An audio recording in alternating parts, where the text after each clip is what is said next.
কুষ্টিয়ার ভেড়ামারায় পদ্মা নদীর পানি বাড়ার সাথে সাথে দেখা দিয়েছে তীব্র ভাঙন। গত এক সপ্তাহ ধরে উপজেলায় প্রায় ৬ কিলোমিটার এলাকায় এই ভাঙন শুরু হয়েছে। এতে চরম আতঙ্কে রয়েছে নদী তীরবর্তী মানুষ। কুষ্টিয়া প্রতিনিধি সাবিনা ইয়াসমিন শ্যামলের পাঠানো রিপোর্ট। ক্যামেরায় ছিলেন মোহাম্মদ আসিফুজ্জামান।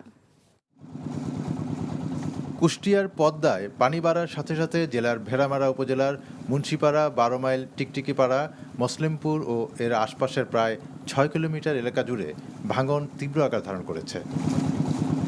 নদীগর্ভে বিলীন হয়ে যাচ্ছে ফসলি জমি, হুমকির মুখে পড়েছে শিক্ষা প্রতিষ্ঠান, বসতভিটা, বিভিন্ন বাণিজ্যিক প্রতিষ্ঠান সহ পদ্মা নদী রক্ষা পানি উন্নয়ন বোর্ডের বেড়িবাঁধ। এতে আতঙ্কিত হয়ে পড়েছেন নদী তীরবর্তী এলাকার অন্তত ১০,০০০ মানুষ। অবিলম্বে ভাঙন রোধে স্থায়ী ব্যবস্থা নেওয়ার দাবিতে নদীর পাড়ে মানববন্ধনও করেছেন ভুক্তভোগীরা। সপ্তাহখানেকের ভিতরে যদি এই জিও ব্যাগ যদি না দেয় তাহলে আমাদের বাড়িঘর থাকবে না। এই হাজার হাজার বাড়িঘর আমরা যেন এই ঘরে বাড়িতে থাকতে পারি, এই নদীটা যদি রোধ করে। আবাদি জমি সব তো চলে গেছে, শুধু বসত বাড়িটুকু আছে। এটুকু বাঁচানোর জন্য আমরা মানববন্ধনে এখানে দাঁড়াইছি।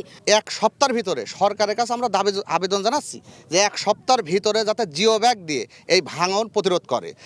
পানি উন্নয়ন বোর্ডের কর্মকর্তারা বলছেন, তালবাড়িয়া থেকে ৯ কিলোমিটার এলাকায় ভাঙন স্থায়ীভাবে বন্ধ করতে ১৪৭২ কোটি টাকা ব্যয়ে প্রকল্প চলমান রয়েছে। বরাদ্দ পেলে ভাঙন রোধে দ্রুত কাজ শুরু হবে।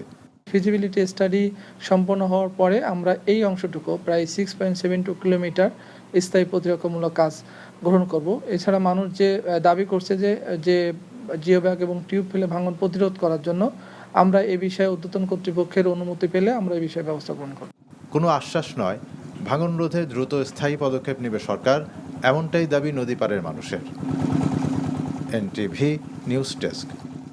বান্ডেল থাকলে প্রতি সেনমানিতে টাকা বাঁচবে। বিকাশ সেনমানি বান্ডেল কিনে জিতুন প্রতি লেনদেনে।